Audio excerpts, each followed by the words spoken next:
সন্ত ৰামপাল গুৰু মহাৰাজ হৈছে এনে এজন মহাপুৰুষ যিজনে নিজৰ সত্য ভক্তি, তত্ত্বজ্ঞান, কৰোণা আৰু সেৱাৰ বলত সমাজত এক নতুন আদৰ্শ বলবৎ কৰিছে।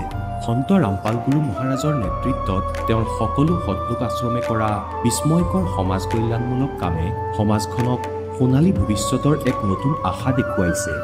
সন্ত ৰামপাল গুৰু মহাৰাজৰ পৰা নাম দীক্ষা গ্ৰহণ কৰাৰ পিছত লাখ লাখ লোকৰ কৰ্কট ৰোগ, এইডছ আদি দুৰাৰোগ্য ৰোগ নিৰাময় হ'ল। সন্তজনাৰ জ্ঞানৰ পৰা অনুপ্ৰাণিত হৈ তেওঁৰ অনুগামীসকলে লাখ লাখ ইউনিট ৰক্তদান কৰে। সন্তজনাই লাখ লাখ ভগ্নী কন্যাৰ যৌতুকমুক্ত বিয়াৰ আয়োজন কৰালে। সন্তজনাই লাখ লাখ মানুহক ড্ৰাগছ আসক্তিৰ পৰা মুক্ত কৰিলে। কোটি কোটি ধ্বংসপ্ৰাপ্ত পৰিয়াল শান্তিত লাগিল। সন্তজনাৰ আশ্ৰমত সমাৱেশৰ সময়ত বিনামূলীয়া চকুৰ চিকিৎসা আৰু দন্ত চিকিৎসাৰ ব্যৱস্থা কৰা হয়। সন্ত ৰামপাল গুৰু মহাৰাজৰ দ্বাৰা পৰিৱেশ সুৰক্ষাৰ উদ্দেশ্যে সময়ে সময়ে বৃহৎ পৰিসৰত বৃক্ষৰোপণ কৰা হয়।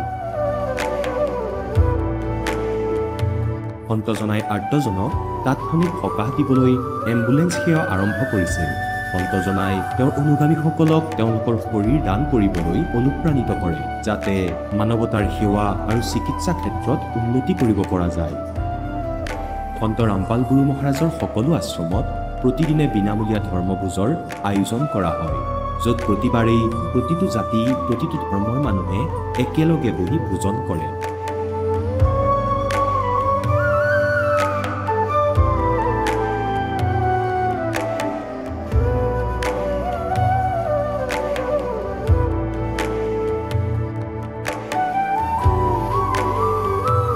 সন্ত ৰামপাল গুৰু মহাৰাজৰ আশ্ৰমত সহস্ৰাধিক বৃদ্ধ বৃদ্ধাই শ্ৰদ্ধা আৰু মৰমেৰে জীৱন যাপন কৰাৰ সুযোগ পায়। তেওঁলোকৰ থকা খোৱাৰ আৰু স্বাস্থ্যৰ সম্পূৰ্ণ দায়িত্ব সন্ত ৰামপাল গুৰু মহাৰাজে বহন কৰে। অনাথ শিশুৰ বাবে সন্ত ৰামপাল গুৰু মহাৰাজৰ সকলো আশ্ৰম বিশেষ বৰদানতকৈ কম নহয়, য'ত তেওঁলোকক শিক্ষা, সংস্কাৰ আৰু ভৱিষ্যতৰ বাবে উন্নত সুবিধা প্ৰদান কৰা হয়। বানপানী, ভূমিকম্প বা মহামাৰী যিয়েই নহওক, সন্ত ৰামপাল গুৰু মহাৰাজ আৰু তেওঁৰ অনুগামীসকল সদায় আৰ্তজনৰ বাবে আগৰণুৱা হৈ থাকে। কোভিড মহামাৰীৰ সময়ত সন্ত ৰামপাল গুৰু মহাৰাজৰ আশ্ৰমৰ পৰা কোটি কোটি লোকক খাদ্য, ঔষধ আৰু জীৱন ৰক্ষক সামগ্ৰী যোগান ধৰা হৈছিল। দুখীয়াক সকাহ কৰাই হওক বা যিকোনো শোষিত বা নিপীড়িত শ্ৰেণীৰ অধিকাৰ আৰু মৰ্যাদাৰ বাবে যুঁজ দিয়াই হওক, সন্ত ৰামপাল গুৰু মহাৰাজে সদায় তেওঁলোকৰ সকলো ন্যায্য দাবী চৰকাৰৰ ওচৰলৈ লৈ গৈছে আৰু তেওঁলোকক উপযুক্ত ন্যায় প্ৰদানৰ ক্ষেত্ৰত গুৰুত্বপূৰ্ণ ভূমিকা পালন কৰি আহিছে। সমাজত আধ্যাত্মিক আৰু সামাজিক মূল্যবোধৰ প্ৰতি সজাগতা অনাৰ প্ৰতিটো পদক্ষেপতে সন্ত ৰামপাল গুৰু মহাৰাজ মানৱতাৰ প্ৰকৃত সেৱক হিচাপে প্ৰমাণিত হৈছে। সন্ত ৰামপাল গুৰু মহাৰাজৰ জীৱনে আমাক শিকাইছে যে প্ৰকৃত সেৱা সেইটোহে যিটো নিস্বাৰ্থভাৱে কৰা হয়। আহক আমিও এই মহান সন্তজনৰ এই মহান সেৱাৰ কামত যোগ দিওঁ আৰু সন্ত ৰামপাল গুৰু মহাৰাজৰ পৰা নাম দীক্ষা লৈ আমাৰ জীৱন ধন্য কৰি তোলোঁ।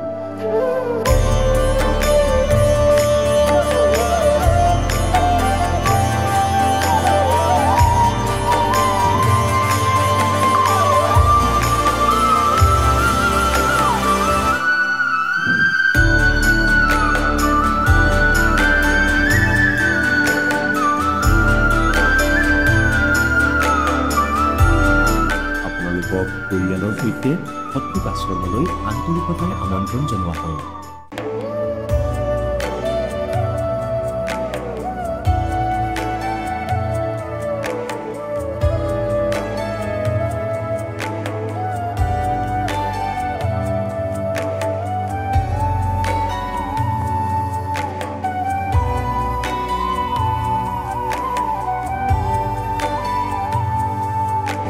প্ৰভু ৰাম, দেৱ, ভগৱান, আল্লাহ, খুদা, যীশু আদি নামবোৰ একে শক্তিৰ। তেওঁ কেনেকুৱা, ক'ত আছে, কেনেকৈ পাব, কোনে দেখিছে, এই প্ৰশ্নচিহ্নটো সম্পূৰ্ণৰূপে আঁতৰাবলৈ অৱশ্যেই শুনিব জগতগুৰু তত্ত্বদৰ্শী সন্ত ৰামপাল গুৰু মহাৰাজৰ অমৃত বচন, সকলো পবিত্ৰ ধৰ্মৰ পবিত্ৰ শাস্ত্ৰৰ আধাৰত। নমস্কাৰ। নমস্কাৰ। কি নাম আপোনাৰ? পুষ্পাঞ্জলি দাস। আপুনি ক'ৰ পৰা আহিছে? মৰিগাঁও জিলা, অসমৰ পৰা আহিছোঁ। আপুনি সন্ত ৰামপাল গুৰু মহাৰাজৰ পৰা নাম দীক্ষা কেতিয়া লৈছিল? 25/8/2020 আগষ্টত। আপুনি সন্ত ৰামপাল গুৰু মহাৰাজৰ পৰা নাম দীক্ষা লোৱাৰ আগতে অন্য কি সাধনা কৰিছিলে? দেৱ দেৱীক আৰু 33 কোটি দেৱতাৰ আৰু আমাক গাঁৱত যিবোৰ মানে ৰীতি নীতি মানে আই গোসানীত এইবিলাক আমি পূজা কৰিছিলোঁ। আৰু সেই সাধনাবোৰ কিমান বছৰ ধৰি কৰি আছিল? যেতিয়াৰ পৰা আমি সৰু হৈ আছিল আমাৰ মা দেউতা এইবিলাক ভক্তি কৰিছিলে, সেই ভক্তিবোৰ আমি মানে সেইবিলাকে কৰি আছিলোঁ। আপুনি যিহেতু আপোনাৰ সমাজত প্ৰচলিত পৰম্পৰাগত ভক্তি সাধনা কৰি আছিল, তেনে ক্ষেত্ৰত আপুনি সন্ত ৰামপাল গুৰু মহাৰাজৰ শৰণলৈ কিয় আহিব লগা হ'ল? সন্ত ৰামপালজী গুৰু মহাৰাজৰ শৰণত এইটো কাৰণে আহিব লগা হ'ল, আমাৰ যিবোৰ শাস্ত্ৰ গুৰু আছিলে সেই গুৰুসকলে আমাক সকলো জ্ঞান মানে শুদ্ধকৈ ক'ব জনা নাছিলে। তাৰপিছত আমি সন্ত ৰামপালজী গুৰু মহাৰাজৰ জ্ঞান গংগা পুস্তক পঢ়িছিলোঁ। পঢ়ি পেলাই গম পাইছোঁ যেন এইবোৰ জ্ঞান সঠিককৈ শুদ্ধ নহয়। আমি যেতিয়া সন্ত ৰামপালজী গুৰু মহাৰাজৰ চেনেল চাইছিলোঁ, সৎসং চাইছিলোঁ, সেইবোৰ চেনেল চাই গম পাইছোঁ যে আমাক সঠিককৈ জ্ঞান দিব পৰা নাছিল। তাৰপিছত সন্ত ৰামপালজী গুৰু মহাৰাজে আঙুলি মূৰত মানে গীতা, আকৌ ঋগবেদ, সামবেদ সকলো জ্ঞান মানে বুজাইছে। তেতিয়া গম পালোঁ শাস্ত্ৰ অনুকূল ভক্তি কৰাহে উচিত। আৰু যি আপুনি সাধনা কৰি আছিলে, সমাজত প্ৰচলিত যি পৰম্পৰা হিচাপে যিবিলাক সাধনা কৰি আছিলে, সেই সাধনাবোৰৰ পৰা কিবা লাভ হৈছিল নে? একো লাভ হোৱা নাই। সন্ত ৰামপাল গুৰু মহাৰাজৰ পৰা নাম দীক্ষা লোৱাৰ পিছত আপুনি কেনেধৰণৰ লাভ পাইছে? 1 নম্বৰ লাভ হৈছে মোৰ এটা ভাইটি আছে সৰু, তেখেতৰ মানে ভৰিৰ ৰোগ আছে ফাটা। সেইটো বেমাৰ মানে বহুত মানে আই গোসানী যিবিলাক আমাৰ ঘৰুৱা ৰীতি আছিলে সেইবোৰ মানে কৰিছিলোঁ। পূজা পাতল কৰাৰ পিছতো মানে একো ভাল হোৱা নাছিলে। আৰু বিভিন্ন ডক্টৰৰ ওচৰত লৈ গৈছিলোঁ। লৈ যোৱাৰ পিছত আমাৰ মা দেউতাই বহুত দুখ কৰি কান্দিছিলে। কানাৰ পিছত মানে ডক্টৰে কৈছে যে তেখেতে মৃত্যু সময়লৈকে এই ৰোগটো ভুগিব লাগিব। কিন্তু সন্ত ৰামপালজী গুৰু মহাৰাজৰ যেতিয়া দীক্ষা ল'লোঁ, দীক্ষা লোৱাৰ পিছত 1 মাহৰ ভিতৰতে আমাৰ ভাইটি ভৰিটো সুস্থ হৈ গ'লগৈ। আপুনি জনালে যে আপোনাৰ ভাইটি যি মাৰাত্মক ৰোগ আছিলে, আপোনাৰ ভৰি ফটা ৰোগ যি আছিলে, সেই ৰোগ ডক্টৰ চিকিৎসা কৰিছিলে যদিও ভাল হোৱা নাছিলে। কিন্তু সন্ত ৰামপাল গুৰু মহাৰাজৰ পৰা নাম দীক্ষা লোৱাৰ পিছতে সেই ৰোগৰ পৰা তেওঁ পৰিত্ৰাণ পালে আৰু বৰ্তমান তেওঁ সুখী। এই ক্ষেত্ৰত ভাবিব লগা কথা, এজন সন্তৰ পৰা নাম দীক্ষা লোৱাৰ পিছতে এনেকুৱা ৰোগৰ পৰা যে আৰোগ্য লাভ কৰিছে, আচলতে আপোনালোকৰ গুৰু সন্ত ৰামপাল গুৰু মহাৰাজে আপোনালোকক কেনে প্ৰকাৰে ভক্তি বিধি প্ৰদান কৰে যাৰ দ্বাৰা নেকি আপোনালোকে উপকৃত হৈছে? তেখেতে শাস্ত্ৰ অনুকূল ভক্তি দিয়ে। আমাৰ বেদ, গীতা, পুৰাণ, কোৰাণ, বাইবেল, কোৰাণ শ্বৰীফ এইবোৰ সকলো জ্ঞানৰ কথা কয় যে পৰমাত্মা সাকাৰ হয়, মনুষ্যৰ সদৃশ হয়। তেখেতৰ চৰণত গ'লে সকলো জীৱৰ মুক্তি হয়। আপুনি পৰমাত্মা সাকাৰ বুলি কৈছে, আপোনালোকৰ গুৰু সন্ত ৰামপাল গুৰু মহাৰাজে পৰমাত্মা বুলি কাক স্বীকৃতি দিছে? কবিৰ চাহেবক। আমাৰ হিন্দু সমাজত প্ৰচলিত পৰম্পৰা হিচাপে শ্ৰদ্ধালুসকলে ব্ৰহ্মা বিষ্ণু মহেশক অজৰ অমৰ বুলি ভক্তি সাধনা কৰি আহিছে। কিন্তু আপোনালোকৰ গুৰু সন্ত ৰামপাল গুৰু মহাৰাজে ব্ৰহ্মা বিষ্ণু মহেশক নাশবান বুলি কয়। আমাৰ সৎগ্ৰন্থত ইয়াৰ কি প্ৰমাণ আছে? এইটো কথা শ্ৰীমদ দেৱী ভাগৱত গীতাত লেখা হৈ আছে। পুৰাণত ব্ৰহ্মা বিষ্ণু মহেশৰ নাশবান বুলি লেখা হৈ আছে। আপোনাৰ পৰা জানিব পাৰিলোঁ যে আপুনি পূৰ্বতে যিবিলাক সাধনা কৰি আছিলে, পৰম্পৰাগত আপোনাৰ সমাজত প্ৰচলিত যি সাধনা কৰি আছিলে, তাৰ দ্বাৰা আপোনাৰ কোনো লাভ হোৱা নাছিলে। বৰ্তমান আপুনি সন্ত ৰামপাল গুৰু মহাৰাজৰ পৰা দীক্ষা লোৱাৰ পিছতে বিভিন্ন ধৰণে লাভ পাইছে। যিসকল দৰ্শকে আপোনাক টিভি স্ক্ৰীণত প্ৰত্যক্ষ কৰি আছে, সেইসকলক আপুনি কি বাৰ্তা দিব বিচাৰে যাতে তেওঁলোকেও আপোনাৰ দৰে উপকৃত হ'ব পাৰে? মই সকলো অসমবাসী ৰাইজক নমস্কাৰ কৰি এইটোৱে ক'ব বিচাৰিছোঁ যে আমি যেনেকৈ দুখী হৈ আছিলোঁ, যে ভৰিৰ ৰোগত আমাৰ ভাইটি যিমানখিনি ৰোগত কষ্ট কৰি দেৱ দেৱীক পূজা কৰি আৰ্চনা কৰি আমি একো লাভ পোৱা নাছিলোঁ। সেইকাৰণে আমি সন্ত ৰামপালজী গুৰু মহাৰাজৰ শৰণত আহি পেলাই যিখিনি লাভ পাইছোঁ, আপোনালোকে যিখিনি মানে কষ্ট ভুগি আছে সেই কষ্ট ভুগিব এতিয়া নালাগে। সন্ত ৰামপালজী গুৰু মহাৰাজৰ সৎসংগ শুনক। আৰু সৎসংগ ছ'চিয়েল মিডিয়াৰ ওপৰত আছে, তাতে গৈ লৈ পেলাই চাব পাৰিব। আৰু ইউটিউব সেৱা আপোনালোকৰ ঘৰে ঘৰে মোবাইল আছে, মোবাইলত চাব পাৰিব। আপোনাৰ পৰা আৰু এটা কথা জানিব বিচাৰিছোঁ যে বৰ্তমান আধুনিকতাৰ এই যুগত বহুতে গুৰু ধাৰণ নকৰাকৈ ভক্তি সাধনা কৰি আছে। প্ৰকৃততে গুৰু ধাৰণ নকৰাকৈ ভক্তি কৰিলে মোক্ষ প্ৰাপ্তি কৰাটো সম্ভৱনে? এইটো কেতিয়াও সম্ভৱ নহয়, কাৰণ সন্ত শৰণ ল'লেহে মানুহৰ জীৱন কল্যাণ হয়। আৰু তেখেতৰ পৰা সহজভাৱে যদি নাম দীক্ষা ল'ব বিচাৰে কোনো লোকে, কেনেকৈ ল'ব পাৰিব? সৎসংগৰ তলত এটা মানে নাম্বাৰ আছে, যিটো নাম্বাৰত আপোনালোকৰ জিলাত থাকিয়ে আপুনি ফোন কৰি আপুনি যোনখন জিলাত আছে তাৰ পৰাই ফোন কৰি আপুনি অনলাইন নাম দীক্ষা ল'ব পাৰিব। আৰু নাম দীক্ষা লওঁতে কিবা টকা পইচাৰ ব্যৱস্থা কৰা হয় নেকি তাত? এইটো কোনো ধৰণৰ টকা পইচা লেনা দেনা নাই, কাৰণ বিনামূলীয়াকৈ সন্ত ৰামপালজী গুৰু মহাৰাজে নাম দীক্ষা দিব পাৰে। ধন্যবাদ থাকিল। ধন্যবাদ। এতিয়া জগতগুৰু তত্ত্বদৰ্শী সন্ত ৰামপাল গুৰু মহাৰাজৰ সৎসংগৰ মাধ্যমেৰে সেই অদ্বিতীয় আধ্যাত্মিক জ্ঞানৰ বিষয়ে জানি লওঁ। যাৰ মাধ্যমেৰে আপোনালোকেও প্ৰাপ্ত কৰিব পাৰিব এনেকুৱা আধ্যাত্মিক, মানসিক আৰু ভৌতিক সুখ যি এতিয়ালৈকে কেৱল আপোনালোকে মীৰাবাই, ধ্ৰুৱ, প্ৰহ্লাদ আদি কেইজনমান ভক্তৰ জীৱন কথাতহে শুনিছে। এতিয়া শুনক তত্ত্বদৰ্শী সন্তৰ সৈতে শাস্ত্ৰ অনুকূল ভক্তি সৎসংগ, এনেকুৱা অদ্বিতীয় আধ্যাত্মিক জ্ঞান যাৰ প্ৰমাণ আছে সকলো ধৰ্মৰ সকলো পবিত্ৰ শাস্ত্ৰত।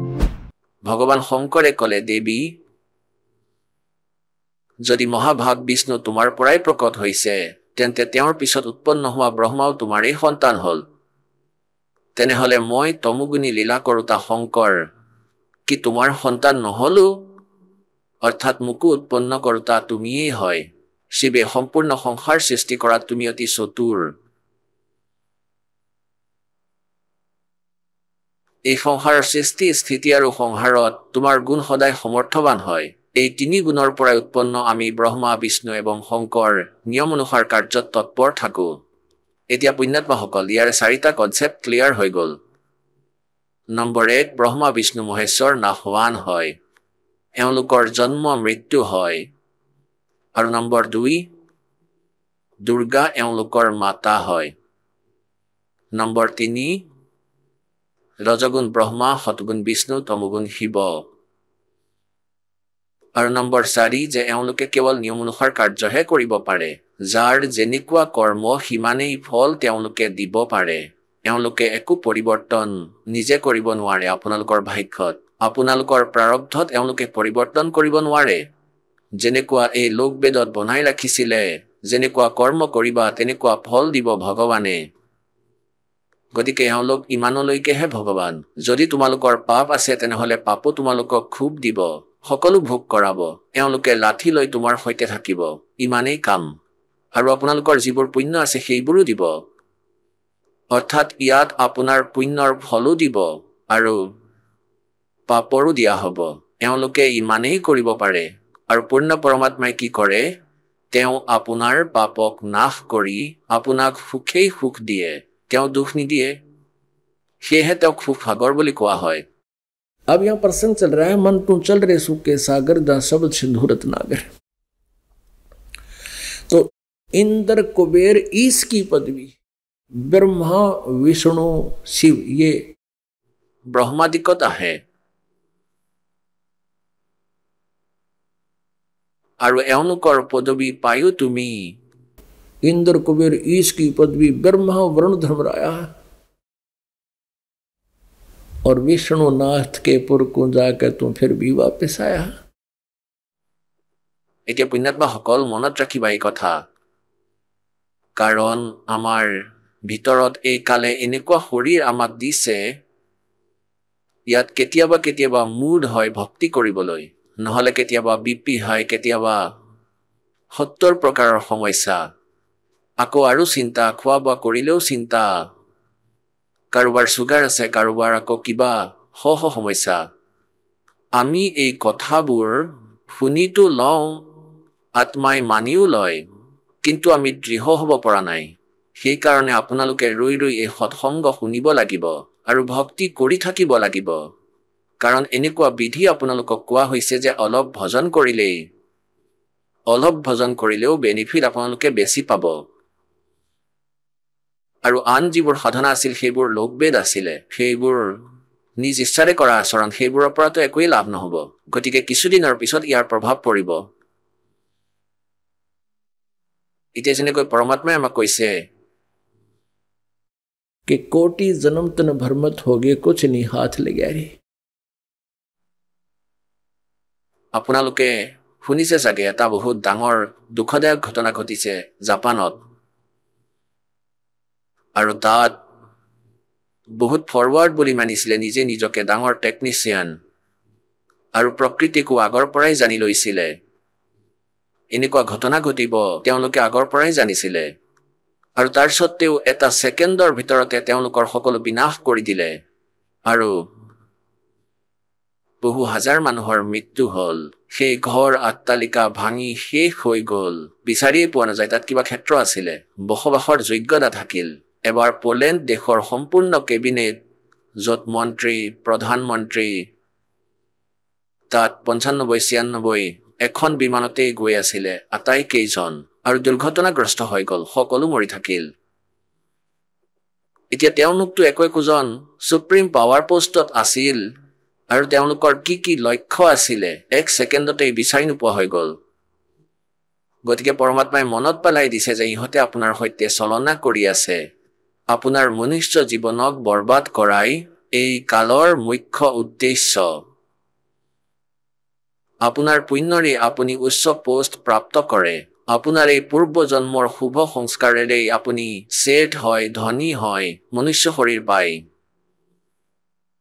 আৰু এয়াই আপোনাৰ বৰবাদ কৰাই ভক্তি যথাৰ্থ ভক্তিৰ পৰা দূৰত ৰাখি সি আপোনাৰ লগত বহুত ডাঙৰ চল কৰি আছে গতিকে পৰমেশ্বৰে আহি আমাক এইবোৰ কৈছিলে এতিয়া আপোনালোকক দেখুৱাম পিনাত্মাসকল যিমানবাৰ আপোনালোকক এই সৎসংগ শুনোৱা হয় বহু প্ৰমাণ দিয়া হয় এয়া ব্যৰ্থ নহয় এয়া কোনো ৰুটিন নহয় ইয়াৰ পৰা আপোনালোকৰ বহুত হিত হ'ব এতিয়া আপোনালোকক উদাহৰণ দিছিলো যে ৰোগ নিবাৰণৰ বাবে সেয়াই টেবলেট 2-3 টাইম ডক্টৰে যেনেকৈ কৈছে ইয়াক খোৱাৰ আৱশ্যক আৰু এয়াই হয় সেম টু সেম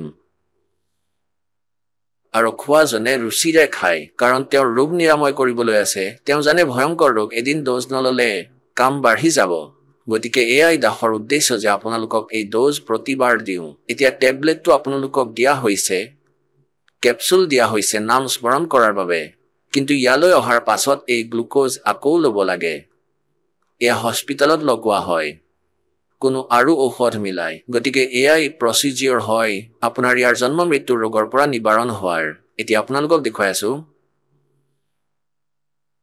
कोट जन्म तन बर्मा तो आगे कुछ नहीं हाथ लगा रे और कुकर सुकर खरबा बोरे कौआ हंस बुगारे পুণ্যাত্মাসকল যেনেকৈ আগতে এবাৰ অন্ধ্ৰপ্ৰদেশৰ এজন মুখ্যমন্ত্ৰী হেলিকপ্টাৰেৰে গৈ আছিলে আৰু তেওঁৰ এই হেলিকপ্টাৰ দুৰ্ঘটনাগ্ৰস্ত হৈ গ'ল তৃতীয় দিনা তেওঁৰ পাইছিলে তেওঁ পৰি আছিলে তেন্তে পৰমাত্মাই আমাক মনত পেলাই দিয়ে আগতেই আৰু এই ঘটনা ঘটি আছে আমাৰ হৃদয়ত আমাৰ অন্তৰখনক ই জোকাৰি দিব লাগে আৰু এই স্থিতি আমাৰো এজন মুখ্যমন্ত্ৰীৰ কিমান আশা আকাংক্ষা থাকিব ভৱিষ্যতৰ বাবে কি ভাবি ৰাখিছিলে আৰু এক ছেকেণ্ডতে পৰমাত্মাই কৈছে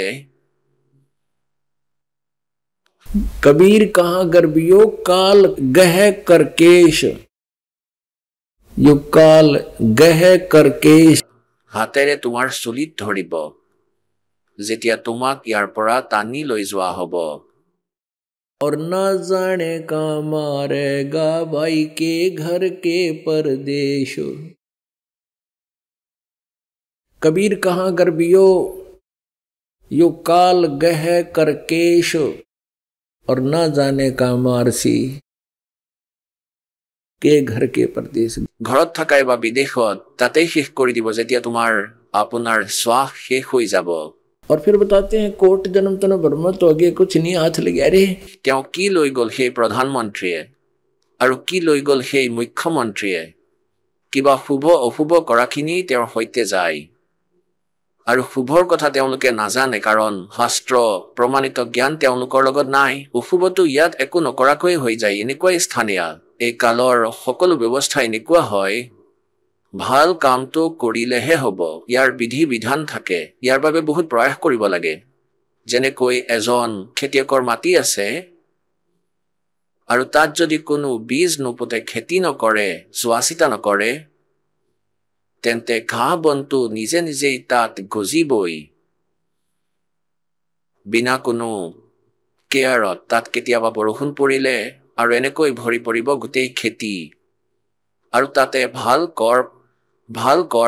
ফচল ঘেঁহু তৈয়াৰ কৰিবলৈ ঘেঁহু বীজ প্ৰাপ্ত কৰিবলৈ বহু বেছি কষ্ট কৰিবলগীয়া হয় কৃষকে প্ৰথমে 3-4 বাৰটো মাটি চহোৱা হয় খেতি তাৰ পাছত ভাল বীজ সিঁচিব লাগে তাতো টকা লাগে খেতি চহাবলৈ তাতো টকা লাগে আকৌ তাত পিছত সাৰ দিবলগীয়া হয় আকৌ তাত ঔষধ দিয়া হয় ইয়াক পাছত আকৌ চপাওঁতেও কষ্ট হয়, কিমান পৰিশ্ৰম কৰিব লগা হয়, কিমান টকা লাগে, তেতিয়াহে গৈ 2টা দানা পোৱা যায়। আৰু সেই ঘাঁহ নিজে নিজেই হৈ গ'ল। এনেকুৱাই আপোনালোকে ভক্তি নকৰিলে আপোনাৰ ভিতৰততো পাপ নিজে নিজেই ভৰি যাব। এনেকৈ একো নকৰাকৈয়ে হ'ব। কাৰণ पृथ्वी ऊपर पग जो धारे, करोड़ जीव एक दिन में मारे। सत्य ब्राह्मण की है हत्या, जो चौका तुम देवो नित्या। ब्राह्मण संस हत्या जो होई, जल स्नान करत हो सोई। আগতে জোৰ বনাই গা ধুইছিলে পুখুৰীত, আৰু তীৰ্থটো এই পুখুৰীয়েই থাকে, য'ত জীৱ জন্তু বহুত থাকে সৰু সৰু। সেই পানী যদি আপোনাৰ লগত এই সৎ মন্ত্ৰ নাই, যি পাপ নাশক হয়, আৰু আপুনি আন পূজাও কৰে, কিবা ধৰ্ম পুণ্যও কৰে, তেন্তে আপোনাৰ পাপ পৃথককৈ লিখা হয়, পুণ্য পৃথক। গতিকে শাস্ত্ৰবিধি ত্যাগ কৰি যি নিজৰ মতে আচৰণ সাধনা যি কৰি আছা, এইবোৰৰ কোনো ইউজ নাই। গীতাৰ অধ্যায় নম্বৰ 16 শ্লোক নম্বৰ 23 কোৱা হৈছে। আৰু এই সৎ সাধনা আপোনাৰ লগত যদি নাই, তেন্তে আপুনি ডেইলি যি ঘূৰা ফুৰাও কৰে, কিবা কাম বশত অহা যোৱা কৰে, আপোনাৰ ভৰিৰ তলত যিমান জীৱ জন্তু মৰে, ইয়াকো বেড একাউণ্টতেই লিখা হয়। ইফালে আকৌ আপুনি যিবোৰ পুণ্য কৰে, যেনেকৈ খাদ্য খাই আছে, খাদ্য খোৱাৰ সময়ত আপোনাৰ ৰুটিৰ কোনো টুকুৰা তলত পৰি গ'ল আৰু সেয়া পৰুৱাই খাই আছে, ইয়াৰ পৰাও আপুনি পুণ্য পাই আছে। আৰু আপোনালোকে যেনেকৈ কোনোৱে কেতিয়াবা কুকুৰক ৰুটি দি দিয়ে, কোনোৱে চৰাইক দানা দি দিয়ে, পক্ষীক, অথবা কোনো ধৰ্ম পুণ্য এনে কৰি দিয়ে। এতিয়া আমি এফালেতো কওঁ যে ইয়াৰ কোনো ইউজ নাই, আৰু সিফালে আমি কওঁ যে যেনেকুৱা কৰ্ম কৰিবা তেনেকুৱাই ফল পাবা। এয়া একেবাৰেই সঠিক। যেনেকৈ আপুনি কুকুৰ দেখিছে, গাড়ীত বহি যায়, মানুহ সিহঁতৰ ড্ৰাইভাৰ হয়, আৰু সি মালিকৰ চিটত বহে, সেই কুকুৰ। গতিকে তেওঁ যি পুণ্য কৰিছে সেয়া তেওঁৰ বেলেগকৈ লিখা হৈছে, আৰু পাপো লিখা হৈছে। পাপৰ আধাৰতেই কুকুৰ হৈছে, আৰু যি পুণ্য আছিলে তাৰ পুণ্যৰ আধাৰত তাক এনেকুৱা ঠাইত ফিট কৰি দিলে এই কাল ভগৱানে, যে সি এনেকুৱা ধনী ব্যক্তিৰ ঘৰলৈ গুচি গ'ল, যে তাৰ কাৰণে পৃথককৈ ৰুম বনাই ৰাখিছে, য'ত কুলাৰ লগোৱা আছে, আৰু ভেটেনেৰী চাৰ্জনে তাৰ বিশেষকৈ চোৱা চিতা কৰে, আৰু ভাল আহাৰ খাবলৈ দিয়া হয়, আৰু মানুহ তাৰ ড্ৰাইভাৰ হয়, আৰু সি মালিকৰ চিটত বহি আৰু এনেকৈ চাই চাই যায় বাহিৰলৈ, সকলো আনন্দ লৈ। এতিয়া ইয়াৰ কাৰণ কি আছিল? যে সেই সহজ সৰল আত্মাই পুণ্য কৰিছে, বহুত বেছি কৰিছে, ধৰ্ম কৰিছে, কৰবাত ভোজ খুৱাইছে, কৰবাত চৰাইক দানা দিছে, কৰবাত গোশালা খুলি দিছে, আৰু ইয়াৰ লগতে তেওঁৰ পাপো লগতেই লিখা হৈছে। গতিকে যদি তেওঁ সাধনা কৰিলে হয়, পুণ্য কৰিলে হয়, ভালদৰে কৰিলে হয়, পূৰ্ণ সন্তৰ পৰা নাম লৈ কৰিলে হয়, তেন্তে মনুষ্য জীৱন পালে হয়। পাৰ নোহোৱা হলে মনুষ্য জীৱন পালে হয়, আৰু মনুষ্য জীৱনত সেই সুবিধা পালে হয় যি তেওঁ কুকুৰৰ ৰূপত পাইছে। আৰু মনুষ্য জীৱনত কেতিয়াবা নহয় কেতিয়াবা কোনো সন্তকো পালে হয়, কুকুৰৰ ৰূপত সি কি পাব? গতিকে যিমান তেওঁ পুণ্য কৰিছিলে, সেয়া কুকুৰৰ যোনিত সকলো ভোগ কৰি ল'বলগীয়া হ'ল, সম্পূৰ্ণ কৰি দিলে, শেষ কৰি দিলে, আৰু তাৰ পাছত হ'ব গাহৰি। তেতিয়া কি সুবিধা পাব সি? গতিকে পৰমাত্মাই কয় কুক্কৰ চুক্কৰ, চুক্কৰ মানে গাহৰি, কুক্কৰ মানে কুকুৰ, খৰ মানে গাধ।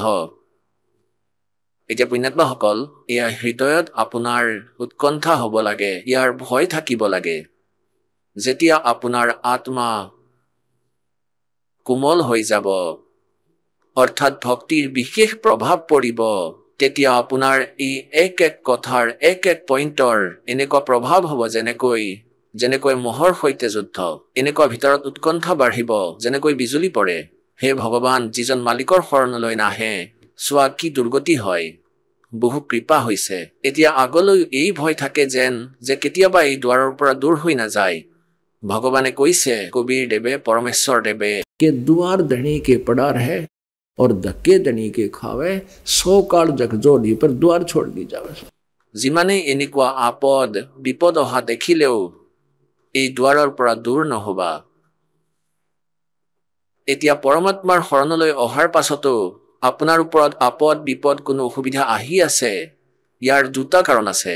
হয়তো আপোনাৰ নিয়ম সঠিককৈ চলা নাই, আপোনাৰ কোনো নাম খণ্ড আছে তেতিয়া কালে সুযোগ পাই যায় কবিৰ সাহেবে কৈছে अनंत कोट बाजी जहां और रचे सकल ब्रह्मांड और कह कबीर मैं के करूं यू काल करे जीव खंडे এই কালে মোৰ মৰমৰ আত্মাসকলক যি মোৰ শৰণলৈ আহি গৈছে ইয়াক খণ্ড কৰি দিয়ে নাম ছিঙি দিয়ে এতিয়া যেনেকৈ আপুনি পাৱাৰৰ কানেকশ্যন পাইছে বিদ্যুতৰ কানেকশ্যন কাটি গ'লে সকলো কাম বন্ধ হৈ যায় ষ্টপ হৈ যাব এনেকুৱা এতিয়া পৰমাত্মাই কৈছে যে মই কি কৰিম এই কালে কানেকশ্যন কাটি দিয়ে তেতিয়া মোৰ পাৱাৰে তেওঁৰ ওপৰত কাম নকৰে গতিকে ইয়াৰ বাবে কোৱা হয় আৰু দ্বিতীয় কাৰণ হ'ল যে তেওঁৰ বহুত ভয়ংকৰ পাপ আছে ফুলৰ শাস্তি মৃত্যু আহিবলগীয়া আছিল ভৰি ভাঙি বাচি গ'ল কিন্তু বেয়া হ'ল একোৱেই নহয় तो इस प्रकार सतगुरु की शरण में आने से आई टले बला और जय मस्तक में सूली होगा काटे में टल जाए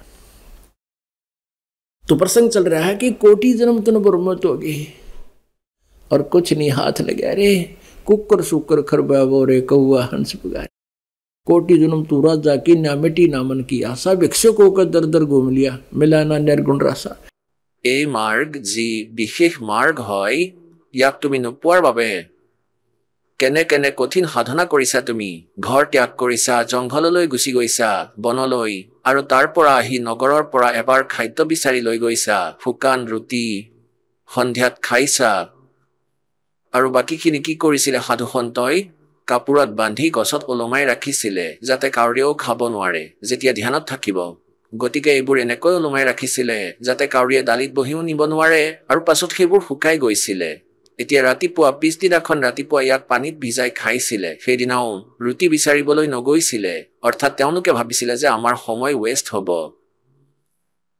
কোৱা হয় এনেকুৱা কঠিন সাধনা কৰি কি কৰিলা कोटि जन्म तू राजा की ना तप से राज राज मदमानम जन्म तीसरे शुक्र श्वानम तपेश्वरी सो राजेश्वरी राजेश्वरी सो नरकेश्वरी এই দুৰ্গতি হ'ব এতিয়া परमात्मा कहते हैं ना तंदर सुखिया कोई ना देखा जो देखा सो दुखिया हो और उदयस्त की बात कर्म न सबका करा विवेक हो जंगम दुखिया जोगी दुखिया तपस्वी को दुख दूना हो তপস্বীৰ দুখ দুগুণ কেনেকৈ হ'ব যে প্ৰথমতে তপস্যা কৰি কৰি নিজৰ শৰীৰক কষ্ট দিয়ে আৰু পাছত তপেৰে ৰজা হৈ যায় আৰু ৰজা হৈও সপোনতো সুখ নাই হ'ব পাৰে সন্ধিয়া ঘোট মাৰি বুকু উফন্দাই থাকে কিন্তু একো লাভ নহয় কেৱল তেওঁ মায়াহে পায় আৰু সেই মায়া চাই চাই তেওঁ অন্ধ হৈ থাকে আৰু হাজাৰ হাজাৰ চিন্তা ৰজাৰ মনত চলি থাকে তপেৰে ৰাজত অভিমান জীৱৰ শত্ৰু অহা জনমত আকৌ নৰকৰ বাস গতিকে এনেকুৱা প্ৰমাণ এটাই প্ৰমাণ যথেষ্ট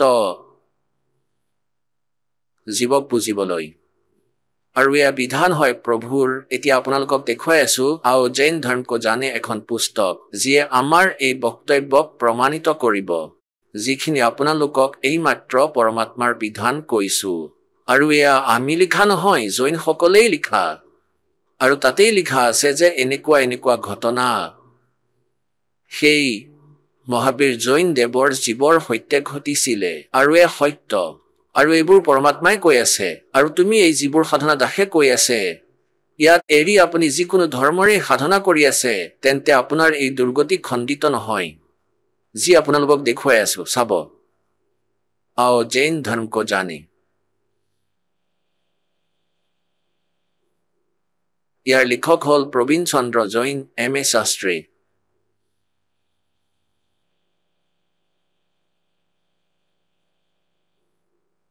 এয়া চাওক এওঁলোকৰ মন্ত্ৰ চাওক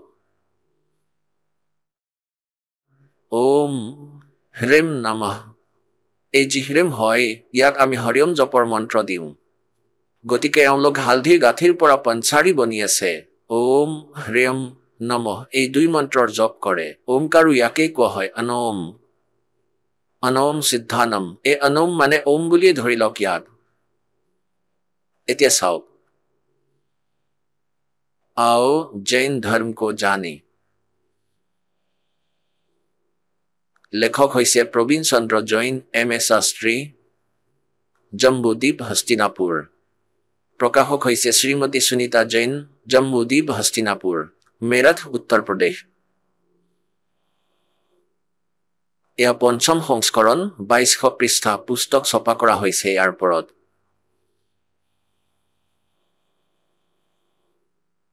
ইয়াৰ প্ৰাপ্তিস্থান হ'ল সঞ্জয় কুমাৰ, বিজয় কুমাৰ, জৈন কানপুৰৰ সকল, জম্বুদ্বীপ, হস্তিনাপুৰ, মেৰঠ, জৈন সাহিত্য সদন, চান্দনী চৌক, দিল্লী, ৰাজকুমাৰ জৈন, কমলাবাই আশ্ৰম, মহাবীৰজী, দিগম্বৰ জৈন মন্দিৰ, শান্তি বীৰনগৰ, মহাবীৰজী। বিশেষ সহযোগ এয়া ক'ৰ পৰা ছপা হৈছে? ধীনেন্দ্ৰ জৈন, মুদ্ৰক হ'ল Dhinendra Jain, new rich of offset printers, Meerut. আৰু ইয়াত অকণমান মিছপ্ৰিণ্ট হৈ আছে। এতিয়া ইয়াৰ লৈ যাওঁ আপোনালোকক 193 পৃষ্ঠালৈ। পুণ্যাত্মাসকল, এয়া কেপচুল হয় যি আপোনালোকক খুওৱা হৈ আছে, আপোনালোকে খাবই লাগিব। এয়া হৈছে 293 পৃষ্ঠাত বিশেষ প্ৰকৰণ এওঁলোকে দিছে, আৰু 3334 নম্বৰ প্ৰশ্ন, শ্ৰী মহাবীৰ ভগৱানৰ আন কি কি নাম আছে? আন 5 নাম আছে, বীৰ, অতিবীৰ, সন্মতি, মহাবীৰ এবং বৰ্ধমান। এতিয়া 294লৈ আহোঁ।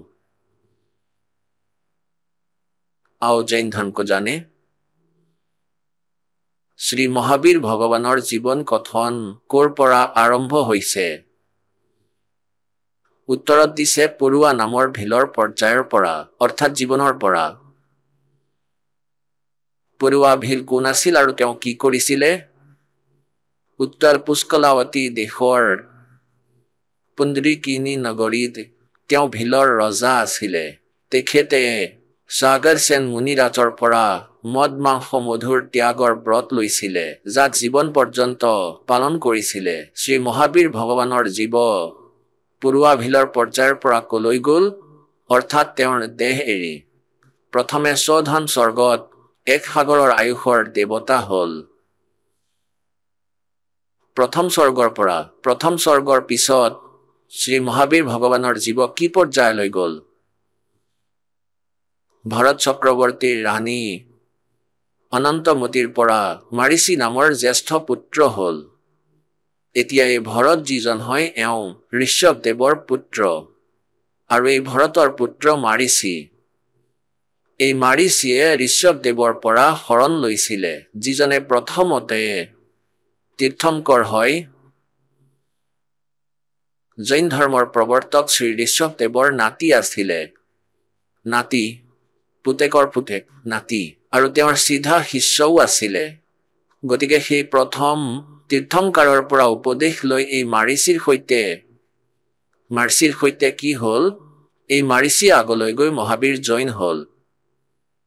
মাৰিচীৰ পৰ্যায়ৰ পৰা মহাবীৰ ভগৱানৰ জীৱ কোন পৰ্যায়লৈ গ'ল? ব্ৰহ্মস্বৰ্গত দেৱতা হ'ল, ব্ৰহ্মলোকত দেৱতা হ'ল। ব্ৰহ্মস্বৰ্গৰ পাছত আকৌ মহাবীৰ ভগৱানৰ জীৱ কোন পৰ্যায়লৈ গ'ল? অযোধ্যা নগৰীত কপিল ব্ৰাহ্মণৰ কালী স্ত্ৰীৰ পৰা জটিল নামৰ পুত্ৰ হ'ল। আকৌ জটিল পৰ্যায়ৰ পৰা মহাবীৰ ভগৱানৰ জীৱ কোন পৰ্যায়লৈ গ'ল? স্বধাম স্বৰ্গত 1 সাগৰ আয়ুসৰ দেৱতা হ'ল। পাছত কলৈ গ'ল? এই ভৰত ক্ষেত্ৰৰে চুটিকা নামৰ গাঁৱত অগ্নিভূত ব্ৰাহ্মণৰ গৌতম স্ত্ৰী আছিলে, অগ্নিসেন নামৰ পুত্ৰ হ'ল। আকৌ কলৈ গ'ল? স্বৰ্গলৈ গ'ল। আকৌ স্বৰ্গৰ পৰা কলৈ গ'ল? ভৰত ক্ষেত্ৰৰ মন্দিৰ নামৰ গাঁৱৰ গৌতম ব্ৰাহ্মণৰ কৌশিকী নামৰ পত্নীৰ পৰা অগ্নিমিত্ৰ নামৰ পুত্ৰ হ'ল। পাছত মহেন্দ্ৰ স্বৰ্গলৈ গ'ল। ঠিকে আছে, এতিয়া আকৌ 295লৈ আহি যাওঁ। মন্দিৰ নগৰত মহেন্দ্ৰ স্বৰ্গৰ পৰা কলৈ গ'ল? মহেন্দ্ৰ স্বৰ্গৰ পৰা মহাবীৰ ভগৱানৰ জীৱ কলৈ গ'ল? এয়া 295। মন্দিৰ নগৰত শালকাই ব্ৰাহ্মণৰ পত্নীৰ পৰা ভৰদ্বাজ নামৰ পুত্ৰ হ'ল। ভৰদ্বাজৰ পৰা আকৌ কোন পৰ্যায়লৈ গ'ল? মহেন্দ্ৰ স্বৰ্গত আকৌ দেৱতা হ'ল। মহেন্দ্ৰ স্বৰ্গৰ পৰা মহাবীৰ ভগৱানৰ জীৱ আকৌ কলৈ গ'ল? উত্তৰ নগোদত 1 সাগৰৰ আয়ুসৰ নগোদীয়া জীৱ হ'ল। আৰু নিগোদৰ পৰা ওলাই শ্ৰী মহাবীৰ ভগৱানৰ জীৱ কলৈ গ'ল? এতিয়া চাব, কলিজা জোকাৰি যাব পুণ্যাত্মাসকল। তেতিয়াহে আমি ভগৱানৰ জ্ঞানৰ ওপৰত দৃঢ় হওঁ। এনেধৰণৰ দুখ আমি বহুবাৰ ভোগ কৰিলো। কি ঠিক 1000 ওক বৃক্ষৰ ভৱ আৰু 80,000 চিপৰ ভৱ জীৱন, আৰু 20,000 নিম বৃক্ষৰ ভৱ, 90,000 বাৰ কেলি বৃক্ষৰ ভৱ কলৰ, আৰু 3000 বাৰ চন্দন বৃক্ষৰ ভাও আৰু 5 কোটি বাৰ কনেৰ বৃক্ষৰ ভাও 60,000 বাৰ বেশ্যাৰ ভাও আৰু 5 কোটি বাৰ শিকাৰীৰ শৰীৰৰ ভাও জীৱন শিকাৰীৰ তাত গোটেই জীৱন শেষ কৰি দিয়ে শিকাৰী হয় কালেতো এনেকুৱাই কৰায় আৰু 20 কোটি বাৰ হাতীৰ শৰীৰৰ ভাও জীৱন আৰু 60 কোটি বাৰ গাধৰ ভাও কি আচৰিত কথা 60 কোটি বাৰ গাধটো এবাৰ হলেই বহুত আৰু 30 কোটি বাৰ কুকুৰৰ জীৱন 30 কোটি আৰু 60 কোটি বাৰ নপুংসকৰ ভাও হিজৰা আৰু 20 কোটি বাৰ স্ত্ৰীৰ ভাও আৰু 90 লাখ বাৰ ধুবিৰ ভাও 8 কোটি বাৰ ঘোঁৰা 20 কোটি বাৰ মেকুৰী আৰু 60 লাখ বাৰ গৰ্ভপাতত মৃত্যু মাকৰ পেটতেই মৰি গ'ল অকাল মৃত্যু অকালতে মৰি গ'ল আৰু 80 লাখ বাৰ দেৱ পৰ্যায় প্ৰাপ্ত কৰিছে কেৱল 80 লাখ বাৰ দেৱতা হৈছে আৰু ইয়াতো আপুনি দেখিছে যে কি হ'ল 60 কোটি বাৰ গাধ 30 কোটি বাৰ কুকুৰ ইয়াৰ আগলৈ পঢ়াৰ কোনো প্ৰয়োজনেই নাই যদি আমাৰ ভাঙৰ নিচা আঁতৰি আছে তেন্তে আৰু আগলৈ কি হ'ল আকৌ আৰম্ভ হৈ পৰিছে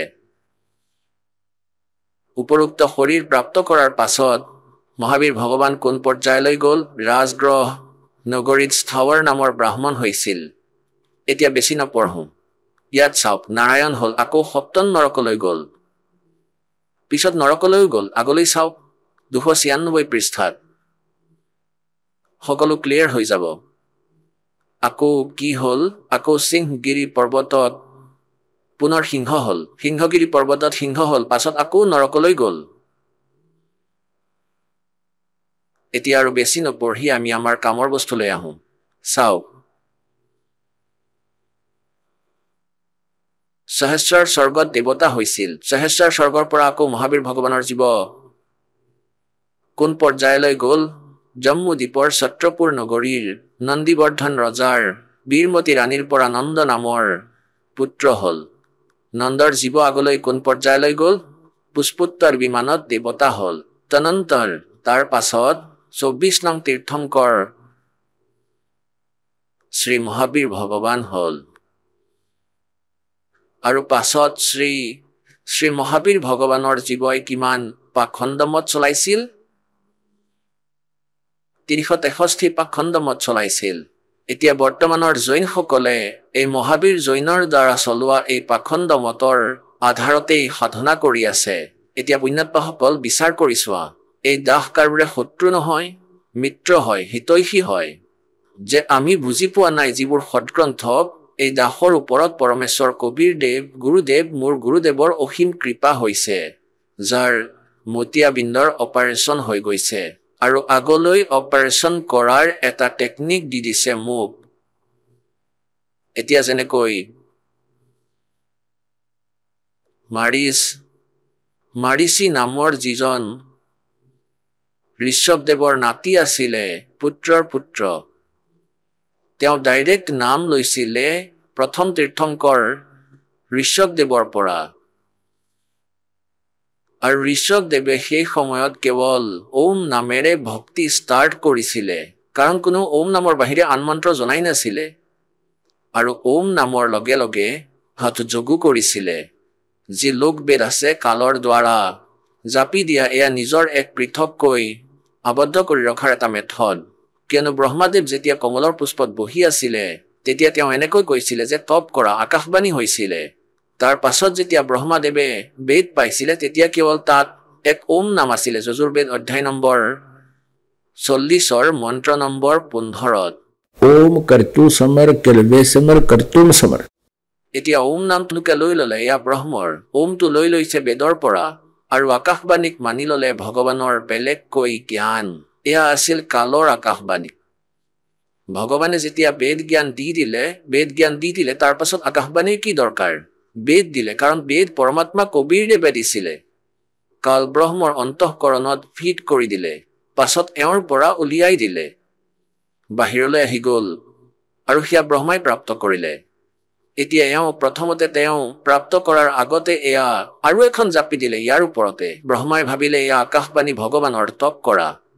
এতিয়া তপেৰে বেটেৰী চাৰ্জ হ'ল, সিদ্ধি হ'ল, তেতিয়া ক'লে সৃষ্টি কৰা নিজৰ কাম সিদ্ধি কৰিবলৈ। গতিকে এনেকৈ ঋষভদেৱে 1000 বৰ্ষলৈকে এনেকৈ হঠযোগ তপ কৰিলে, ওম নামৰ জপ কৰিলে। যেতিয়া 1000 বৰ্ষলৈকে তপস্যা কৰিলে, তাৰ পাছত তেওঁ নিজে নিজেই গুৰু হৈ ঋষভদেৱে নাম দিয়া আৰম্ভ কৰিলে। প্ৰথমতে দীক্ষা দিলে, অৰ্থাৎ জ্যেষ্ঠ শিষ্য নিজৰ নাতিক বনালে মাৰিচিক। আৰু মাৰিচিৰ জীৱই সেই আধাৰতেই সাধনা কৰি কৰি জীৱনত কি দুখ পাইছিলে। 80 লাখ বাৰ দেৱতাও হৈছিলে, 60 কোটি বাৰ গাধ, 30 কোটি বাৰ কুকুৰ মেকুৰী, নাজানো কিমান দুখ হ'ল। আকৌ জন্মিছিল, আকৌ স্বৰ্গ, আকৌ মনুষ্য। এয়াতো সেই জীৱৰ অৱস্থা যিয়ে বেদ অনুসৰি সাধনা কৰি আছিল আৰু সেই পৰম শক্তি অৰ্থাৎ এওঁলোকৰ প্ৰৱৰ্তকৰ পৰা উপদেশ লৈছিল। আৰু পাছলৈ মহাবীৰ জৈন, সেই জীৱই আগলৈ গৈ মহাবীৰ জৈন হৈছিল। আৰু মহাবীৰ জৈনৰ কোনো গুৰু নাই, তেওঁ নিজ ইচ্ছামতে হঠযোগ কৰিছিলে। এনেকৈ আৰু উপদেশ দিয়া আৰম্ভ কৰিছিল আৰু 363 পাখণ্ড মত চলাইছিল। এই পাখণ্ড মতৰ আধাৰত যিয়ে সাধনা কৰিব তেওঁলোকৰতো আৰু দুৰ্গতি হ'ব। তেওঁলোকতো কেতিয়াও স্বৰ্গলৈ যাব নোৱাৰিব আৰু মনুষ্যও হ'ব নোৱাৰিব। আহক আমি এতিয়া সেই শ্ৰদ্ধালুসকলৰ অনুভৱবোৰ জানো, যিসকলে জগতগুৰু তত্ত্বদৰ্শী সন্ত ৰামপাল গুৰু মহাৰাজৰ পৰা দীক্ষা প্ৰাপ্ত কৰিছে তথা তেওঁ কোৱা ভক্তি মাৰ্গ এওঁলোকে অৱলম্বন কৰি আছে। ছাৰ নমস্কাৰ। নমস্কাৰ ছাৰ। ছাৰ কি নাম হয় আপোনাৰ? উপেন্দ্ৰ সিং ৰাণা। উপেন্দ্ৰ, আপুনি ক'ৰ পৰা আহিছে? মই উনা হিমাচল প্ৰদেশৰ পৰা আহিছোঁ। ছাৰ কি কাম কৰে আপুনি? মই প্ৰিন্সিপালৰ পোষ্টত আছোঁ এতিয়া। বৰ্তমান সন্তোষগড় বইজ ছিনিয়ৰ স্কুলত আছোঁ মই। ছাৰ, সন্ত ৰামপালদেৱ মহাৰাজৰ পৰা নাম দীক্ষা লোৱাৰ আগত আপুনি কি ভক্তি সাধনা কৰিছিল? মই হিন্দু সমাজত প্ৰচলিত যি দেৱী দেৱতাৰ পূজা হয়, প্ৰেত পূজা, শ্ৰাদ্ধ কৰা, একাদশীৰ ব্ৰত ৰখা, ভাগৱত গীতাৰ নিত্য পাঠ কৰিছিলোঁ আৰু পেৱাত গৈছিলোঁ, পিত্তদান কৰিবলৈ গৈছিলোঁ, বাবা বালকনাথ গৈছিলোঁ আৰু দেৱীৰ ওচৰলৈ গৈছিলোঁ আৰু একাদশীৰো ব্ৰত ৰাখিছিলোঁ। ইয়াৰ উপৰিও কৃষ্ণ জন্মাষ্টমীৰ ব্ৰত ৰাখিছিলোঁ, নৱৰাত্ৰিৰো ব্ৰত ৰাখিছিলোঁ, অন্য যিবোৰ পূজা সাধনা আছিল সেই সকলোবোৰ কৰিছিলোঁ। ছাৰ, আপুনি এজন শিক্ষিত মানুহ, আপুনি প্ৰিন্সিপাল আৰু আপুনি আগতে বহুত সাধনাও কৰিছে। গতিকে ছাৰ, আমি আপোনাৰ পৰা এইটো জানিব বিচাৰিম যে এই সাধনাবোৰক এৰি সন্ত ৰামপালদেৱ মহাৰাজৰ শৰণলৈ অহাৰ কাৰণ কি? হয়, সন্ত ৰামপালদেৱ মহাৰাজৰ শৰণলৈ যোৱাৰ এটা কাৰণ হ'ল, যিটো আটাইতকৈ ডাঙৰ কাৰণ হয়, যে মই যিমানবোৰ পূজা কৰিছিলোঁ, সাধনা কৰিছিলোঁ, সেয়া কৰোঁতে মোৰ মনত ক'ৰবাত নহয় ক'ৰবাত এইটো ভাৱ হৈছিল যে পৰমাত্মাৰ প্ৰাপ্তি হ'ব। কিয়নো আমাৰ যি জীৱন আছে তাত যিমানবোৰ দুখ আছে, এনেকৈ বুজিছিলোঁ যি আমাক এনেকুৱা সংস্কাৰ পাইছিলোঁ যে পৰমাত্মা সকলোবোৰ কৰিব পাৰে। যি এজন পৰমাত্মা, তেওঁ সকলো কৰিব পাৰে। গতিকে সেই পৰমাত্মাৰ সন্ধান কৰি আছিলোঁ, তেওঁক বিচাৰিছিলোঁ। তেওঁক কেনেকৈ পাম শুনিছিলোঁ যে যিজন শ্ৰী গুৰু নানক দেৱ, তেওঁ পৰমাত্মাক পাইছিলে বে নদীৰ ওপৰত। গতিকে পৰমাত্মাক পোৱা বুলি গম পাইছিলোঁ, কিন্তু কাক পাইছিলে, কেনেকৈ পাইছিলে ইমানখিনি নাজানিছিলোঁ।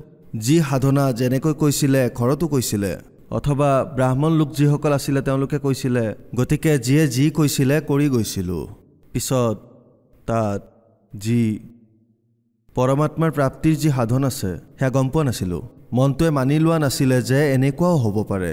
গতিকে যি সন্ত ৰামপালদেৱ মহাৰাজ আছে, যেতিয়া মই টিভিত তেওঁৰ সৎসংগ চালোঁ, দেখি গম পালোঁ যে তেওঁ প্ৰমাণৰ সৈতে কৈ আছে। আৰু গতিকে যিসকল সন্তই মহাপুৰুষে পৰমাত্মাক পালে তেওঁলোকে কি সাধনা কৰিছিলে আৰু আমাৰ যিবোৰ ধাৰ্মিক গ্ৰন্থ আছে তাত কি সাধনা দিয়া আছে, যেতিয়া সেইবোৰ খুলি দেখুৱাই আছিল তেতিয়া দেখিলোঁ যে সকলোবোৰতো মিলিয়ে আছে। যিহেতু মিলি আছে, গতিকে এইটোৱে সঠিক সাধনা, এইটোৱে পথ হয়। গতিকে এইটো ৰাস্তাৰে, এইটো পথেৰে পৰমাত্মাৰ প্ৰাপ্তি হ'ব পাৰে। গতিকে তেতিয়া মই সিদ্ধান্ত ল'লোঁ যে এতিয়া মই সন্ত ৰামপালদেৱ মহাৰাজৰ শৰণলৈ যাম।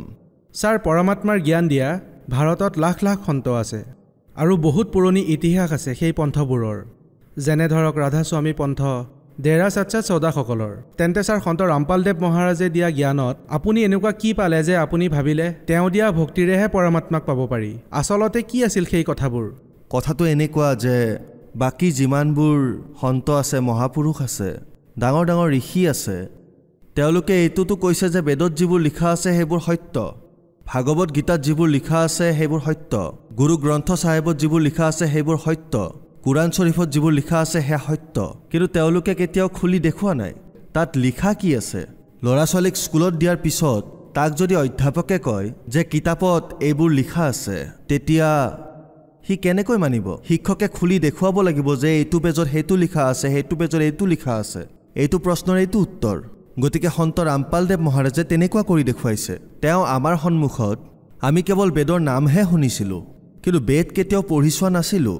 আমি এনেকৈ ভাবিছিলোঁ যে বেদটো এনেকুৱাই হয়, এনেকুৱা দুৰ্লভ বস্তু আমি পঢ়িব নোৱাৰিম।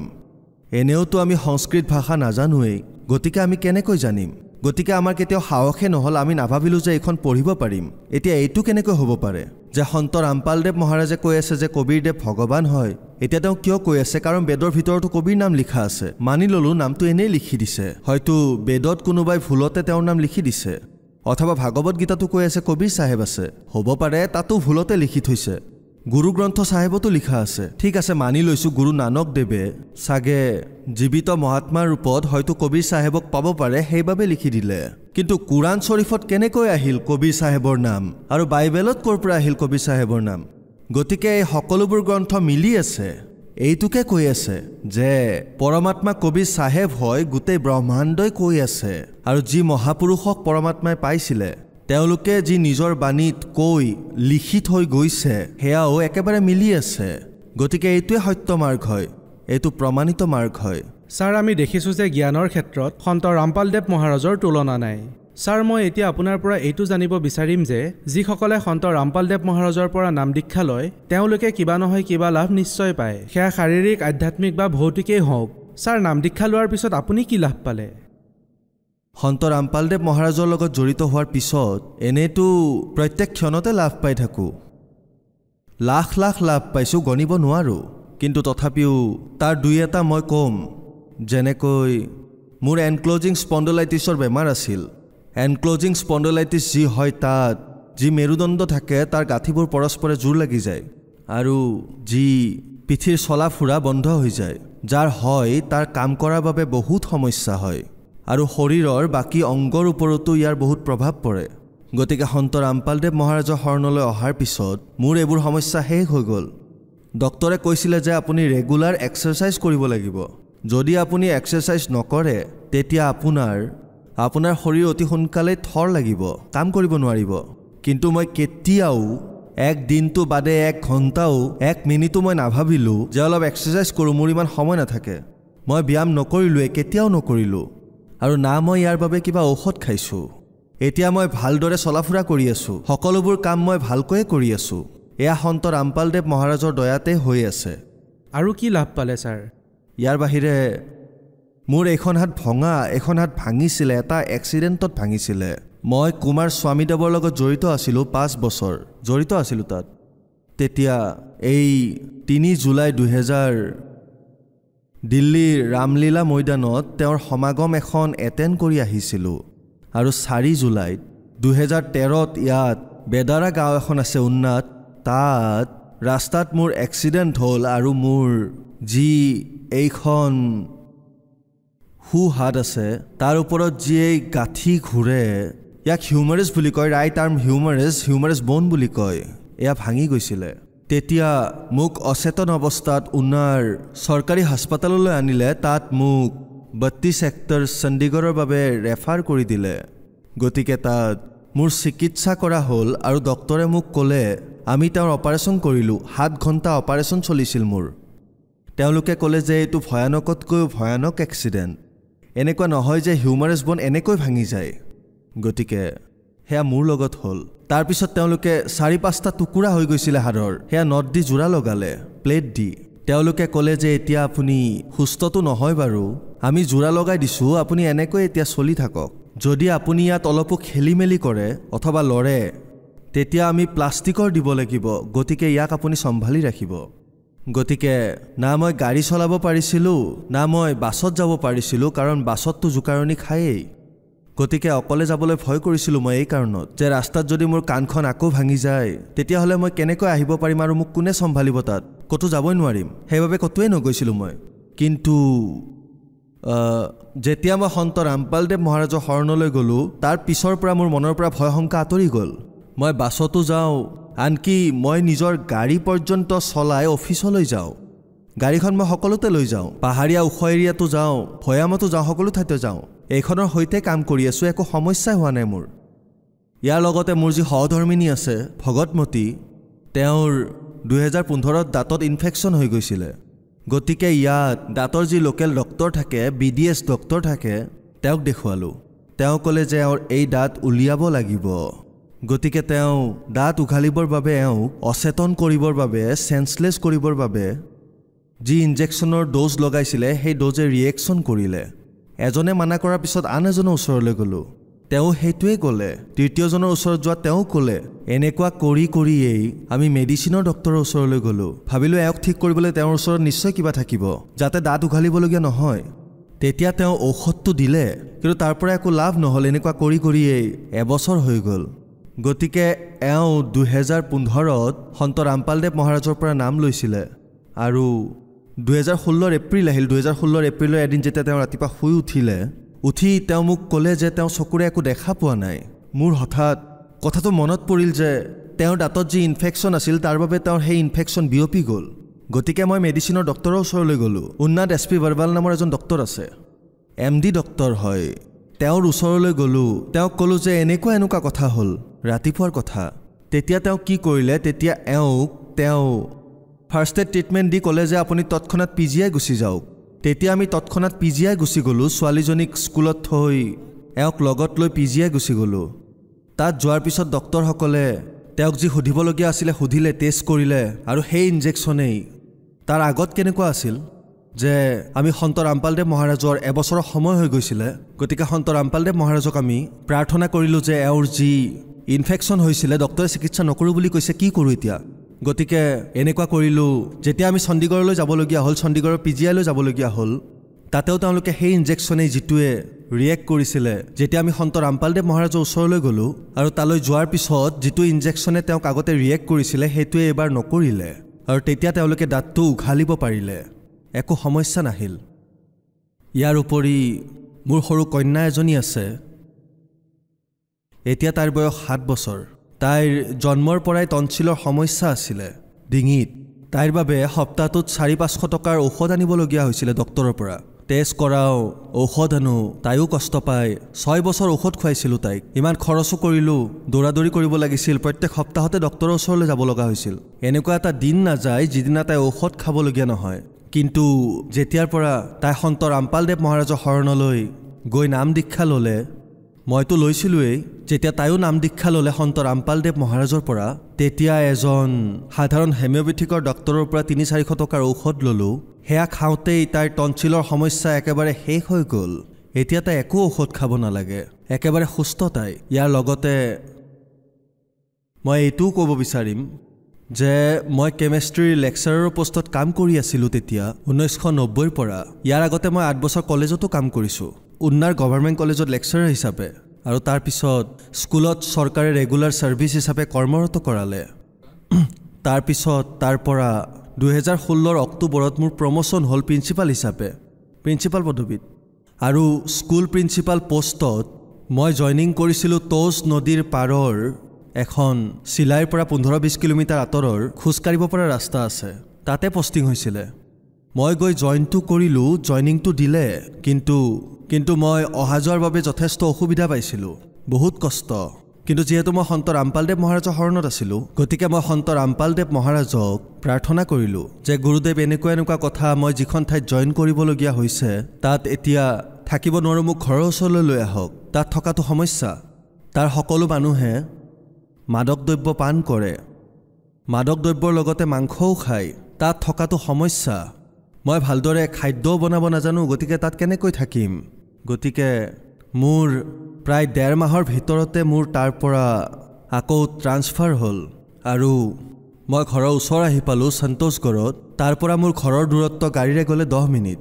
এতিয়া মই তাত ভালদৰে কাম কৰিব পাৰিছোঁ। আৰু ইয়াৰ লগতে মই আৰু এটা কথা ক'ব বিচাৰিছোঁ যে মই সন্ত ৰামপালদেৱ মহাৰাজৰ পৰা নাম দীক্ষা লোৱাৰ আগতে সুৰাপান কৰিছিলোঁ, ধূম্ৰপান কৰিছিলোঁ, মাছ মাংস খাইছিলোঁ। যিমানবোৰ নিচা আছিলে সেই সকলোবোৰ কৰিছিলোঁ। হোটেলত গৈ সুৰাপান কৰিছিলোঁ আৰু থলং পলং কৰি ঘৰলৈ আহোঁ। কিন্তু যেতিয়াই সন্ত ৰামপালদেৱ মহাৰাজৰ শৰণলৈ আহিলোঁ, তেতিয়া মোৰ যিবোৰ নিচা আছিলে, বেয়া নিচা, সেই সকলোবোৰ বন্ধ হৈ গ'ল, একেবাৰে শেষ হৈ গ'ল। ছাৰ, ভাৰতত লাখৰ সংখ্যাত সন্ত আছে আৰু তেওঁলোকৰ অনুগামীও আছে। কিন্তু ছাৰ, তাৰ পিছতো মানুহে নিচা এৰিব নোৱাৰে। যেনেকৈ আগতে আপুনি কুমাৰ স্বামীৰ লগত জড়িত আছিল আৰু আপুনি কৈছে যে আপুনিও নিচা কৰিছিল, তেন্তে ছাৰ অন্য সন্তৰ ওচৰলৈ যোৱাৰ পিছতো মানুহে নিচা কিয় এৰিব নোৱাৰে? হয়, মই নিজৰ বিষয়ে ক'ব বিচাৰিম। মই য'ত আগতে তাত আমাৰ উমনাথ যি আছে, পীৰগাহ স্থান আছে, মই তালৈ গৈছিলোঁ। 1999ৰ পৰা 2005লৈকে মই তালৈকে গৈছিলোঁ। তাৰপিছত 2005ৰ পৰা 2008লৈকে জয়পুৰৰ পৰা ডক্টৰ নৰেন্দ্ৰ শ্ৰীমালীজী, তেওঁ বহুত ডাঙৰ তান্ত্ৰিক, বিশ্ববিখ্যাত, তেওঁৰ পৰা মই দীক্ষা লৈ সাধনা কৰিছিলোঁ। তাৰপিছত 2008ৰ পৰা 2013লৈকে ব্ৰহ্মঋষি কুমাৰ স্বামীৰ পৰা বীজ মন্ত্ৰ যি দিয়ে তেওঁৰ মই সাধনা কৰিলোঁ। কিন্তু মোৰ যি স্থিতি আছিল সেইটো এনেকুৱা আছিল যে মই যদি কেতিয়াবা হোটেলত ড্ৰিংক কৰি ঘৰলৈ আহোঁ, ঘৰত আহি মনত পৰে যে আজিতো মই চাকি জ্বলোৱাই নাই, তেতিয়া মই ড্ৰিংক কৰাৰ পিছতো চাকি জ্বলাবলৈ গুচি গৈছিলোঁ। মানে সেই সন্তসকলৰ জ্ঞান এনেকুৱা আছিল, সেই জ্ঞানৰ পিছতো মোৰ মনলৈ এই কথা অহা নাছিল যে ড্ৰিংক কৰি আহি আমি এই কামবোৰ কৰিব নালাগে। আমি য'ত ভক্তি কৰোঁ তাৰ লগত সুৰাপানৰ কোনো মিল নাই।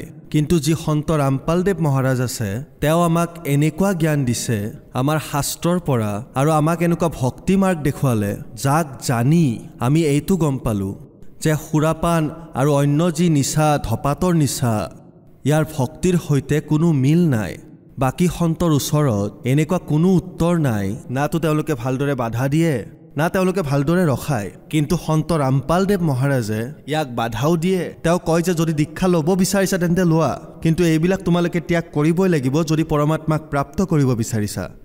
ছাৰ, আপুনি এজন প্ৰিন্সিপাল, গতিকে ছাৰ আপুনি এজন প্ৰিন্সিপাল হিচাপে ভগত সমাজক কি বাৰ্তা দিব বিচাৰে, কি ক'ব বিচাৰে?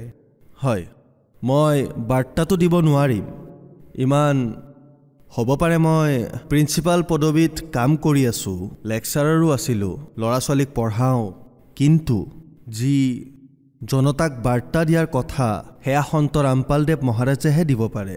তেওঁৰ বাৰ্তাত গূঢ় জ্ঞান, গূঢ় ৰহস্য সোমাই থাকে, আৰু তেওঁৰ কথাত এনেকুৱা আশীৰ্বাদ প্ৰাপ্ত হয় তেওঁৰ বচনৰ পৰা। গতিকে মই বাৰ্তাটো দিব নোৱাৰোঁ, কিন্তু প্ৰাৰ্থনা নিশ্চয় কৰিব পাৰোঁ যে সন্ত ৰামপালদেৱ মহাৰাজৰ যি জ্ঞান, তাক এবাৰ আপুনি কিতাপৰ মাধ্যমেৰে, টিভিৰ মাধ্যমেৰে, অথবা অন্য কোনো মেমৰি কাৰ্ডেৰে, যাৰ বাবে যেনেকৈ উপলব্ধ আছে, সেয়া পাৰিলে এবাৰ চাওক, এবাৰ নিৰপেক্ষ হৈ সেয়া চাওক। এনেকৈ নাভাবিব যে এইজন সন্তৰ ওপৰত আৰোপ লাগি আছে, মই এওঁৰ ওচৰলৈ নাযাওঁ। জ্ঞান কাৰোৰে অধীনত নাথাকে। গতিকে সন্ত ৰামপালদেৱ মহাৰাজে যি জ্ঞান দি আছে সেয়া জনাৰ সকলোৰে অধিকাৰ আছে। সন্ত ৰামপালদেৱ মহাৰাজে স্বয়ং কয় যে প্ৰথমে আপুনি জ্ঞান শুনক, বুজক, আৰু যদি আপুনি বুজি পায় তেতিয়াহে মোৰ ওচৰলৈ আহি দীক্ষা লওক। গতিকে সন্ত ৰামপালদেৱ মহাৰাজৰ যি জ্ঞান, তাক টিভিৰ মাধ্যমেৰে শুনক। তেওঁৰ এখন কিতাপ আছে, জ্ঞান গংগা নামৰ কিতাপ আছে, অথবা জিনেকি ৰাহ নামৰ কিতাপ আছে, অথবা আন শ্ৰদ্ধা ভক্তিৰে ভগৱানক পোৱা নামৰ কিতাপ এখন আছে, গীতা তেৰা জ্ঞান অমৃত নামৰ কিতাপ এখন আছে, অন্য কিতাপো আছে। গতিকে ইয়াৰে মুখ্য জ্ঞান গংগা যি কিতাপ, ইয়াত সকলো পন্থৰ, সকলো গ্ৰন্থৰ জ্ঞান দিয়া আছে। ইয়াক বুজি, পঢ়ি, অথবা টিভিৰ মাধ্যমেৰে আপুনি বুজিব পাৰিব, বা যদি কোনো ভগতক লগ পাই সন্ত ৰামপালদেৱ মহাৰাজৰ, তেওঁৰ পৰা জ্ঞান বুজি আপোনালোক তেওঁৰ শৰণলৈ আহক, আৰু সন্ত ৰামপালদেৱ মহাৰাজৰ পৰা নাম দীক্ষা লৈ নিজৰ জীৱন সফল কৰাওক। হয়, ধন্যবাদ। সৎ চাহেব।